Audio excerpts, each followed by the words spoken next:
Hello student. तो आज class 12 का final lecture of the topic solution, ठीक है। और इसमें हम आपको इससे पहले वाले वीडियो में when top factor, degree of dissociation and degree of association के बारे में डिस्कस किए थे। Now, today I delivered the lecture on what do you mean by abnormal molar mass and reverse osmosis. This is the last topic of your solution chapter, solution unit. Then, in next video, I start the next topic of 12th chemistry, electrochemistry. Okay, तो चलिए आप जल्दी से normal molar मास और reverse osmosis क्या है ये पढ़ लीजिए। डियर स्टूडेंट, जब मोलर मास का नॉर्मल वैल्यू और observed value means calculated value, theoretical value and experimental value दोनों में डिफरेंस आए, that difference is said to be abnormal molar mass. What is the cause of abnormal molar mass? Abnormal molar mass का क्या कारण है? तो abnormal molar mass is due to molecular association and molecular dissociation. Abnormality in molar mass किस कारण से हो रहा है? अगर किसी सॉल्यूट को वाटर में डाले तो वह जाके आयंस में टूट गया, दैट इज कॉल्ड डिसोसिएशन। तो जब कोई सॉल्यूट का एक मोल डिसोसिएट करेगा तो उसका मोलर मास में डिफरेंट आएगा, थियोरेटिकल और एक्सपेरिमेंटल मास में। तो डिसोसिएशन के कारण उसका मोलर मास में एबनॉर्मेलिटी आ गया। ठीक उसी तरह जब एसिटिक एसिड के two molecule of acetic acid when dissolved in benzene then they gets dimerizes, और वह दोनों मॉलिक्यूल आपस में मिल करके एक सिंगल मॉलिक्यूल में बदल गया सॉल्यूशन के अंदर। This is called association. तो इसके कारण भी एसिटिक एसिड का जो नॉर्मल मास है और जो एक्सपेरिमेंटल ऑब्जर्व मास है सॉल्यूशन के अंदर, दोनों में डिफरेंस आएगा। Such difference is called abnormal molar mass. तो मोलर मास का डिफिनेशन क्या हो गया? If the molar mass is either higher or lower than their expected value, than their normal value, such mass is called abnormal molar mass. Abnormality in molar mass is due to molecular association and molecular dissociation. तो लिखिए पहले abnormal molar mass. ये क्या होता है? If molar mass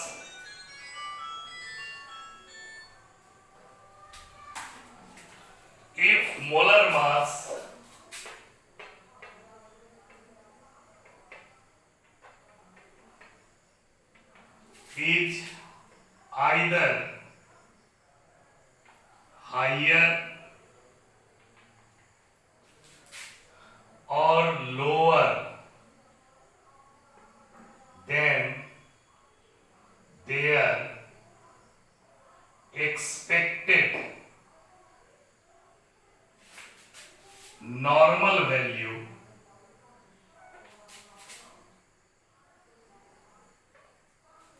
this is said to be, this is called abnormal molar mass.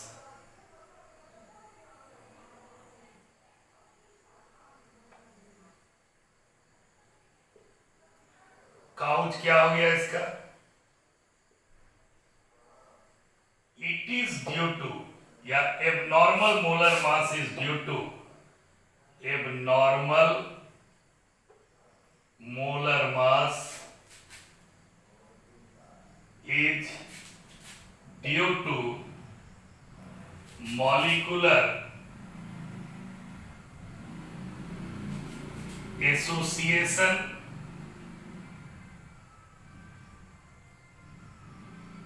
याद रखिएगा, यही कारण है एबनॉर्मल मोलर मास का, मॉलिक्यूलर एसोसिएशन और मॉलिक्यूलर डिसोसिएशन।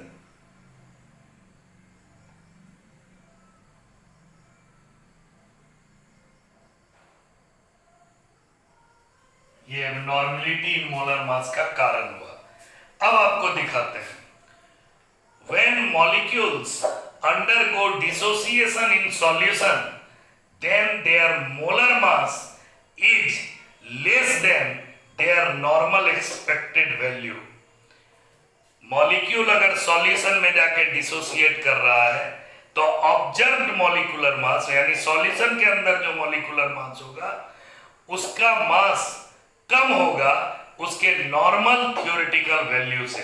एग्जांपल देखिए, डिसोसिएशन का केस, डिसोसिएशन, तो डिसोसिएशन में क्या हुआ? NaCl है, NaCl सॉलिड है, कितना मोल? 1 मोल। कितना मोल? 1 मोल। इसको वाटर में डाले, H2O, किसमें डाले? वाटर में, H2O। वाटर में डालने के बाद ये टूट गया Na+ आयन में और Cl- आयन में, ठीक है। 1 मोल ऑफ NaCl का थ्योरेटिकल नॉर्मल वैल्यू कितना होगा? Na का होता है 23 प्लस क्लोरीन का 35.5 इक्वल्स टू 58.5 ग्राम। तो 1 mole of NaCl weighing 58.5 gram, but after dissociation it converted into 2 mole। एक Na+ आयन का मोल बन गया, एक Cl- आयन का मोल बन गया, तो अब 2 मोल का ना वेट हो जाएगा 58.5 ग्राम। 1 मोल NaCl था बिफोर डिसोसिएशन, तो इसका मोलर मास था 58.5 ग्राम। जब इसको सॉल्यूशन में डाले तो ये डिसोसिएट कर गया आयन में, Na+ और Cl-। तो अब जो हम ऑब्जर्व कर रहे हैं सॉल्यूशन के अंदर, कोई अगर सॉल्यूशन से बोले कि 1 मोल सोडियम आयन निकालिए, तो सोडियम आयन अलग निकलेगा, क्लोराइड आयन अलग निकलेगा, दोनों मिला के अब 2 मोल आयन बन गया। अब ये 2 मोल का वेट हो गया 58.5 ग्राम, तो Na+ के 1 मोल का वेट कितना होगा?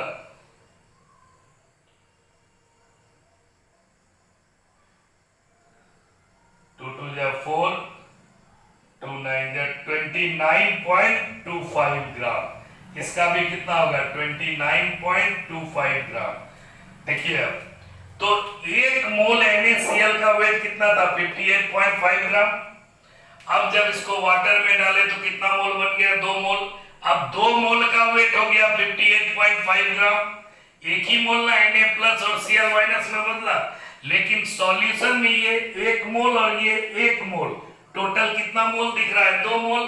तब 2 मोल का वेट हो गया 58.5 ग्राम, तो 1 मोल का वेट कितना होगा? डिवाइडेड बाय 2, 29.25 ग्राम। तो before dissociation weight of NaCl 58.5 gram, after dissociation weight of 1 mole of Na+ 29.25 ग्राम। तो डिसोसिएशन से मोलर मास घट गया, और इसी घटने को हम लोग क्या बोले? एबनॉर्मेलिटी इन मोलर मास। तो dissociation leads decrease in molar mass, decrease in molar mass। ये याद कीजिएगा। And I is greater then 1, अगर वेंट ऑफ फैक्टर का वैल्यू ग्रेटर देन 1 हो गया तो इसका मतलब सॉल्यूट डिसोसिएट किया, और जब सॉल्यूट डिसोसिएट किया तो मोलर मास उसका डिक्रीज कर गया। ठीक इसका अपोजिट एसोसिएशन का केस देखिए। एसोसिएशन,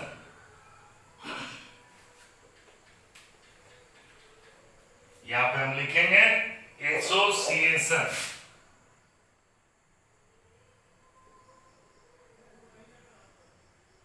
अब मान लीजिए suppose 2 moles of acetic acid dissolved in benzene C6H6, और ये 2 मोल एसिटिक एसिड जब सॉल्यूशन में गया, बेंजीन के अंदर गया, तो दोनों मिलकर के 1 मोल में कन्वर्ट हो गया। अब ये 2 मोल नहीं रहा, 1 मोल बन गया। जब यहां लिखे तो 2 मोल, और जब इसको होल ट्वाइस कर दिया तो यहां मोल कितना हो गया, 1 मोल। तो अब 2 मोल एसिटिक एसिड मिल करके 1 मोल एसिटिक एसिड में बदल गया। तो यहां पर 1 मोल एसिटिक एसिड का वेट कितना होगा, 60 ग्राम। 12 plus 3 plus 12 plus 16 plus 16 plus 1, इसको जोड़ लीजिए, 2 कार्बन है, 12 plus 3 plus 12 plus 16 plus 16 plus 1 हो गया 12 प्लस 15 प्लस 32 प्लस 1। अब हो गया आपका 27 प्लस 32 प्लस 1, 1 2 3 3 7 0 3 2 5 8 60 ग्राम। तो 1 मोल एसिटिक एसिड कितना ग्राम के बराबर है, 60 ग्राम के बराबर है। लेकिन यहां पे 1 मोल एसिटिक एसिड में कितना मॉलिक्यूल एसिटिक एसिड मिल गया, 2 मॉलिक्यूल। अब इसका वेट निकालेंगे तो ऑल आर मल्टीप्लाइड बाय 2, तो इसका वेट हो जाएगा कितना gram, 120 gram, because 2 moles united through hydrogen bond and converted into a single mole। तो 2 मोल एसिटिक एसिड यहां डाले थे, तो 1 मोल एसिटिक एसिड का वेट कितना था, 60 ग्राम। लेकिन सॉल्यूशन में जब 2 मोल चला गया तो 2 मोल मिलकर के कितना मोल हो गया, 1 मोल। तो यहां पर अब 1 मोल का वेट हमको कितना दिखाई दे रहा है, 120 ग्राम। तो इसका मतलब क्या हुआ कि एसिटिक एसिड का वेट नॉर्मल से दुगुना हो गया, नॉर्मल से दुगुना हो गया। तो इसका मतलब इसी को हम लोग एबनॉर्मल मोलर मास कहते हैं। इसके अलावा अगर 2 मोल एसिटिक एसिड यहां देखते तो 60 × 2 120 ग्राम, 2 मोल का 120 ग्राम, यहां पे 1 मोल का 120 ग्राम। अगर उठाते तो 1 ही मोल उठता, यहां उठाते तो 2 मोल उठता सॉल्यूशन से, तो 1 मोल का ही 120 ग्राम। तो 2 मोल का यहाँ 120 ग्राम, यहाँ 1 मोल का 120 ग्राम, तो मोलर मास में बढ़ी इंक्रीज हो रहा है। Such molar mass is called abnormal molar mass. तो association leads increase in molar mass and I is less than 1।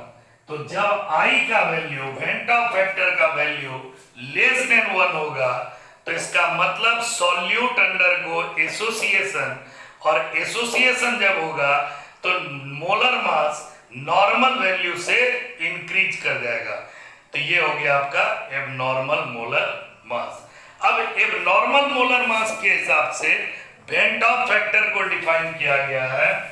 तो अब देखिए molar mass and van't Hoff factor, abnormal molar mass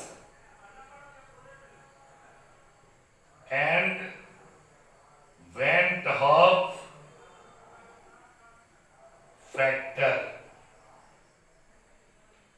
ये चीज देखिए इंपॉर्टेंट है। तो van't Hoff factor I is equal to normal molar mass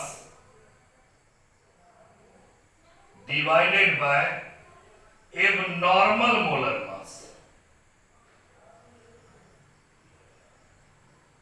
divided by abnormal molar mass. ये हो गया I का फॉर्मूला। तो अब इस केस में आप I निकालिए। NaCl के केस में, NaCl के केस में क्या हुआ, Na प्लस Cl माइनस। यहां पर एक मोल का नॉर्मल वैल्यू कितना निकला था, 58.5, और इसका निकला था 29.25। तो I इज इक्वल टू क्या हो जाएगा, नॉर्मल मोलर मास Mn बटे observe molar mass. Normal molar मास को ऑब्जर्व मोलर मास कहते हैं। तो अब हो गया आपका नॉर्मल कितना था 58.5 और ऑब्जर्व एक मोल का कितना हुआ 29.25। ये कट के आ गया 2, यानी I इज इक्वल टू कितना आ गया 2। समझ में आ गया। अब उसी तरह से I निकालिए डिसोसिएशन के केस में। I किसके केस में निकालिए, डिसोसिएशन के केस में। तो सपोज ये हो गया डिसोसिएशन के केस में, डिसोसिएशन। अब निकालिए एसोसिएशन के केस में। एसोसिएशन के केस में 2 moles of acetic acid when dissolved in benzene then in converted into a single mole of acetic acid, and for this I is equal to normal molar mass by abnormal molar mass। Normal molar मास 1 मोल का कितना ग्राम है 60 ग्राम, और यहां पे 1 मोल का कितना आ गया 120 ग्राम। तो क्या लिखेंगे 60 डिवाइडेड बाय 120। ये हुआ ऑब्जर्व और ये हुआ नॉर्मल, कट के आ गया 1/2, यानी I हो गया 0.5। तो ये I का एक बहुत ही इंपॉर्टेंट फॉर्मूला था, normal molar mass by abnormal molar मास। इसको जल्दी नोट कीजिए। अब बताएंगे रिवर्स ऑस्मोसिस।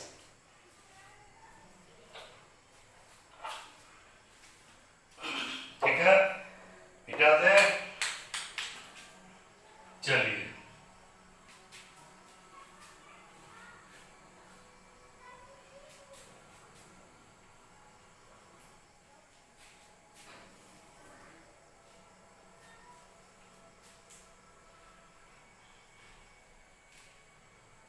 अब आइए reverse osmosis. Reverse osmosis. Osmosis का उल्टा। तो ऑस्मोसिस में सॉल्वेंट का फ्लो, यानी वाटर मॉलिक्यूल का flow lower concentration to higher concentration through semi permeable membrane होता था। रिवर्स ऑस्मोसिस हायर कंसंट्रेशन से सॉल्वेंट का फ्लो लोअर कंसंट्रेशन की तरफ होगा थ्रू सेमी परमिएबल मेम्ब्रेन, तो उसका नाम होगा रिवर्स ऑस्मोसिस। और इसका यूज हम लोग करते हैं डीसैलिनेशन ऑफ सी वाटर, यानी सी वाटर को प्योर वाटर में कन्वर्ट करने के लिए जितना भी उसमें सॉल्यूट डिजॉल्व है, सॉल्ट का पार्टिकल डिजॉल्व है, उसको हटाते हैं और प्योर वाटर को हम लोग ऑब्टेन करते हैं। इसी प्रोसेस का नाम है desalination of sea water, and this is done by the process called reverse osmosis. अब रिवर्स ऑस्मोसिस हुआ कैसे, तो जब सॉल्यूशन साइड में जिधर हायर कंसंट्रेशन है, सी वाटर है, वहां का प्रेशर बढ़ा देंगे, ऑस्मोटिक प्रेशर से ज्यादा कर देंगे, तो उल्टा प्रोसेस ऑस्मोसिस का चलने लगेगा। This is called reverse osmosis. तो इसके लिए ऐसा कंटेनर बनाना होगा।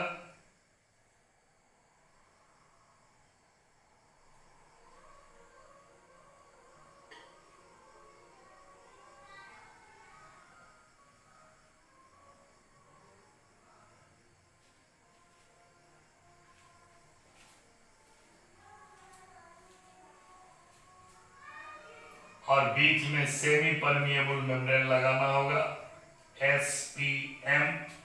यहाँ पे सी वाटर है,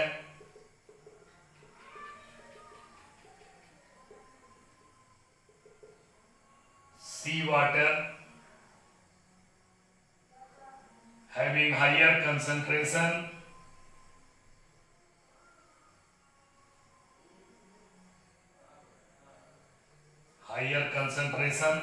ठीक है। अब इसमें एक पिस्टन का आप यूज करके इसका जो प्रेशर है ये P अप्लाई करेंगे, P external greater than pi, pi is osmotic pressure, osmotic pressure. तो जब सॉल्यूशन साइड में एक्स्ट्रा प्रेशर जो एक्सटर्नल प्रेशर लगाएंगे उसका वैल्यू ऑस्मोटिक प्रेशर से ज्यादा कर देने पे अब इधर से सेमी परमिएबल मेम्ब्रेन के द्वारा सिर्फ वाटर मॉलिक्यूल का मूवमेंट होगा और ये प्योर वाटर होगा, फ्रेश वाटर होगा, ये फ्रेश वाटर हो गया और इसी का नाम है रिवर्स ऑस्मोसिस। और यही पानी को एक पॉट में हम लोग जमा कर लेंगे, ये हमारा पोर्टेबल वाटर, प्योर वाटर हो गया, यानी ड्रिंक कर सकते हैं, इसको हम लोग पी सकते हैं। समझ में आ गया? तो रिवर्स ऑस्मोसिस इसी प्रोसेस को कहते हैं कि इसमें ये बाई चेम्बर्ड वेसल्स होता है और इसमें बीच में सेमी परमिएबल मेम्ब्रेन के द्वारा दोनों अपार्टमेंट को अलग कर देते हैं। अब सॉल्यूशन ये हो गया सी वाटर जिसका कंसंट्रेशन बहुत हाई है। अब इस सॉल्यूशन में पिस्टन के द्वारा प्रेशर अप्लाई करते हैं, ये अप्लाइड प्रेशर का वैल्यू ऑस्मोटिक प्रेशर से क्या हो गया, ज्यादा हो गया। तो जब applied pressure is greater than osmotic pressure तो उल्टा हायर कंसंट्रेशन से सॉल्वेंट यानी water, semi permeable membrane is selectively permeable membrane because it allows to flow only the solvent molecule not the solute molecule. तो ये सिर्फ water को अपनी तरफ से पास कर रहा है और इसी को हम एक बर्तन में, कंटेनर में स्टोर कर लेते हैं ड्रिंकिंग पर्पस के लिए। तो इसी प्रोसेस का नाम है reverse osmosis. This is all about your solution topic. इसको आप ध्यान से देखिए और बाद में हम पूरे चैप्टर का जितना भी इंपॉर्टेंट क्वेश्चन है, 2-3 चैप्टर थ्योरी करने के बाद फिर 2-3 चैप्टर का न्यूमेरिकल स्टेप वाइज स्टेप कराते चले जाएंगे। Bye, take care.